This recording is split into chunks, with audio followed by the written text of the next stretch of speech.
ओम गुरु सत्ताय नमः। गायत्री महाविज्ञान प्रथम भाग। लेखक परम पूज्य गुरुदेव वेद मूर्ति तपोनिष्ठ पंडित श्री राम शर्मा आचार्य। आइए पढ़ते हैं, सुनते हैं और समझने का प्रयास करते हैं। गायत्री मंत्र हमारे साथ साथ।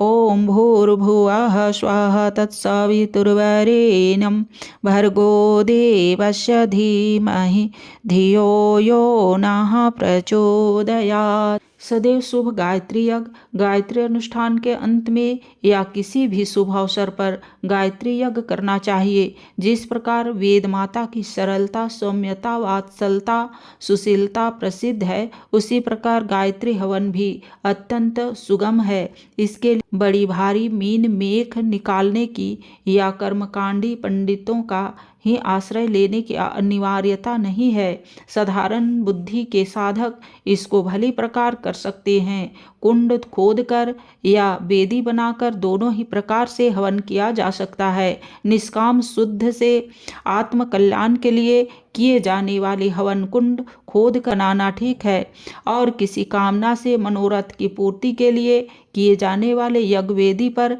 किए जाने चाहिए। कुंड या वेदी की लंबाई चौड़ाई साधक की उंगली से 24-24 अंगुली होनी चाहिए। कुंड खोदा जाए तो उसे 24 अंगुली ही गहरा भी खोदना चाहिए, और इस प्रकार तिरछा खोदना चाहिए कि नीचे पहुँचते पहुँचते 6 अंगुल चौड़ा और 6 अंगुल लंबा रहे।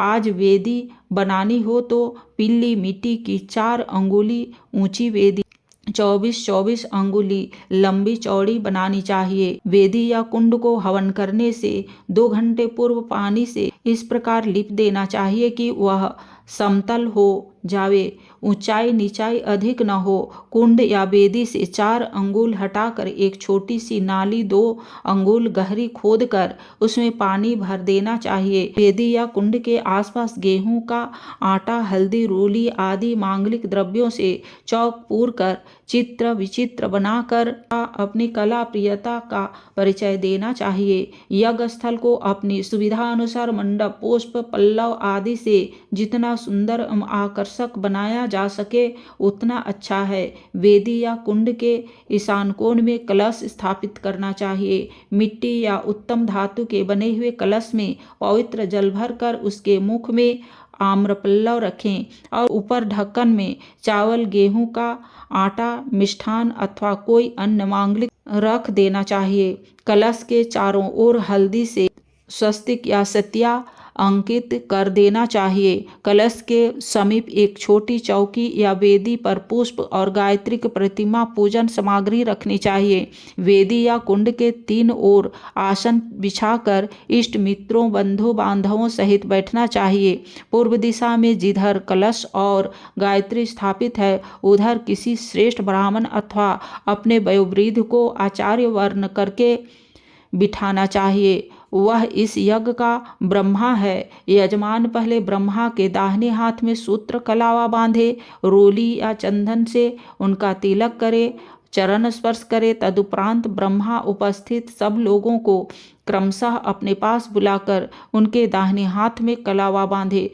मस्तक पर रोली का तिलक करे और उनके ऊपर अक्षत छिड़क कर आशीर्वाद के मंगल वचन बोले। यजमान को पश्चिम में बैठना चाहिए, उसका मुख पूर्व को रहे। हवन सामग्री और धृत अधिक हो तो उसे कई पात्रों में विभाजित करके कई व्यक्ति हवन करने बैठ सकते हैं। सामग्री थोड़ी हो तो यजमान हवन सामग्री अपने पास रखे और उनकी पत्नी धृत पात्र सामने रखकर चम्मच सुरुआ संभाले। पत्नी न हो तो भाई या मित्र धृत पात्र लेकर बैठ सकता है। समिधाएं 7 प्रकार की होती है। यह सब प्रकार की न मिल सके तो जितने प्रकार की मिल सके उतने प्रकार की ले लेनी चाहिए। हवन सामग्री त्रिगुणात्मक साधना में आगे दी हुई है, वे तीनों गुण वाली लेनी चाहिए। पर आध्यात्मिक हवन हो तो सतोगुणी सामग्री आधी और चौथाई चौथाई रजोगुनी लेनी चाहिए। यदि किसी भौतिक कामना के लिए हवन किया गया हो तो रजोगुनी आधी और सतोगुनी और तमोगुनी चौथाई चौथाई लेनी चाहिए। सामग्री भली प्रकार साफ कर धूप में सुखाकर जौकूट कर लेना चाहिए। सामग्रियों में किसी वस्तु के न मिलने पर या कम मिलने पर उसका भाग उसी गुण वाली दूसरी औषधि को मिलाकर पूरा किया जा सकता है।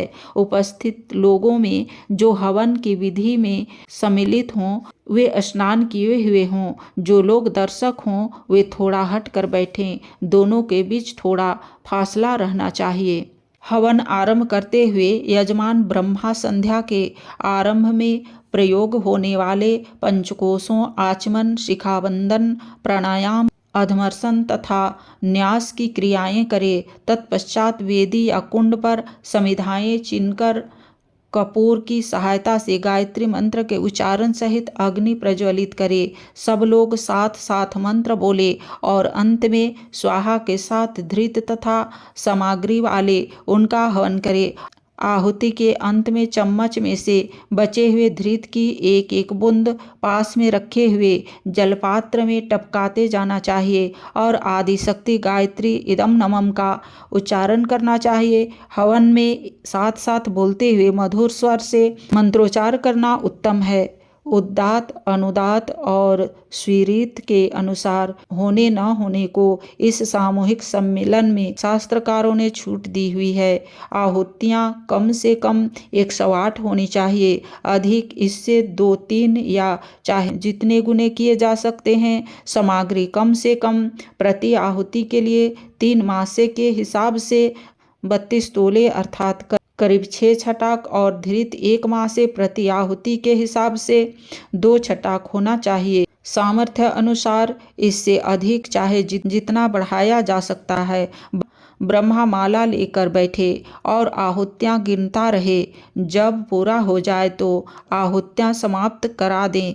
इस दिन बने हुए पकवान मिष्ठान आदि में अलौने और मधुर पदार्थ लेने चाहिए। नमक मिर्च मिले हुए शाक, अचार, रायते आदि को अग्नि में होमने का निषेध है। इस भोजन में से थोड़ा थोड़ा भाग लेकर वे सभी लोग चढ़ाएं जिन्होंने स्नान किया है और हवन में भाग लिया है। अंत में एक नारियल की भीतरी गिरी को लेकर उसमें छेद करके यज्ञ शेष धृत भरना चाहिए और खड़े होकर पूर्णाहुति के रूप में उसे अग्नि में समर्पित कर देना चाहिए। यदि कुछ सामग्री बची हो तो वह भी सब इसी समय चढ़ा देनी चाहिए। इसके पश्चात सब लोग खड़े होकर यज्ञ की 4 परिक्रमा करें और एदम नमः का पानी पर तैरता हुआ धृत अंगुली से लेकर पलकों पर लगावे। हवन की बुझी हुई भस्म लेकर सब लोग मस्तक पर लगावें। कीर्तन या भजन गायन और प्रसाद वितरण करके सब लोग प्रसन्नतापूर्वक अभिवादन पूर्वक विदा हों। यज्ञ की सामग्री को दूसरे दिन किसी पवित्र स्थान में विसर्जित करना चाहिए। यह गायत्री यज्ञ अनुष्ठान के अंत में ही नहीं अन्य समस्त शुभ कर्मों में किया जा सकता है। प्रयोजन के अनुरूप ही साधन भी जुटाने पड़ते हैं। लड़ाई के लिए युद्ध सामग्री जमा करनी पड़ती है और जिस प्रकार का व्यापार हो उसके लिए उसी तरह का सामान इकट्ठा करना होता है। भोजन बनाने वाला रसोई संबंधी वस्तुएं लाकर अपने पास रखता है और कलाकार को अपनी आवश्यकता जमा करनी होती है। व्यायाम करने और दफ्तर जाने की पोशाक में अंतर रहता है। जिस प्रकार की साधना करनी होती है उसी के अनुरूप उन्हीं तत्वों वाली, उन्हीं प्राणों वाली, उन्हीं गुणों वाली सामग्री उपयोग में लानी होती है। सबसे प्रथम यह देखना चाहिए कि हमारी साधना किस उद्देश्य के लिए है। सत रज तम में से किस तत्व की वृद्धि के लिए। जिस प्रकार की साधना हो उसी प्रकार की साधना सामग्री व्यवहृत करनी चाहिए। नीचे इस संबंध में एक विवरण दिया जाता है। सतोगुण: माला तुलसी, आसन कुश, पुष्प श्वेत, पात्र तांबा, वस्त्र सूती या खादी, मुख पूर्व को, दीपक में धृत गौधरी, तिलक चंदन, हवन में समिधा, पीपल, बड़, गुल्लर, हवन सामग्री श्वेत चंदन, अगर छोटी इलायची, लौंग, शंखपुष्पी, ब्राह्मी, शतावरी, खस, शीतल चीनी, आंवला, इंद्रौज, वंशलोचन, जावित्री, गिलोय, वच, नेत्रवाला, मूलहठी, कमल, केसर, बड़ की जटाएं, नारियल, बादाम, दाख, जौ, मिश्री। रजोगुण माला, चंदन, आसन सूत, पुष्प पीले, पात्र कासा, वस्त्र रेशम, मुख उत्तर को, दीपक में धृत भैंस का, धृत तिलक, रोली, समिधा, आम, ढाक, शीशम, हवन सामग्री, देवदारू, बड़ी इलायची, केसर, छार छबिल्ला, पुनर्नवा, जीवंती, कचूर, आलिश, पत्र, रासना, नागरमोथा, उन्नाव, ताल मखाना, मोच रस,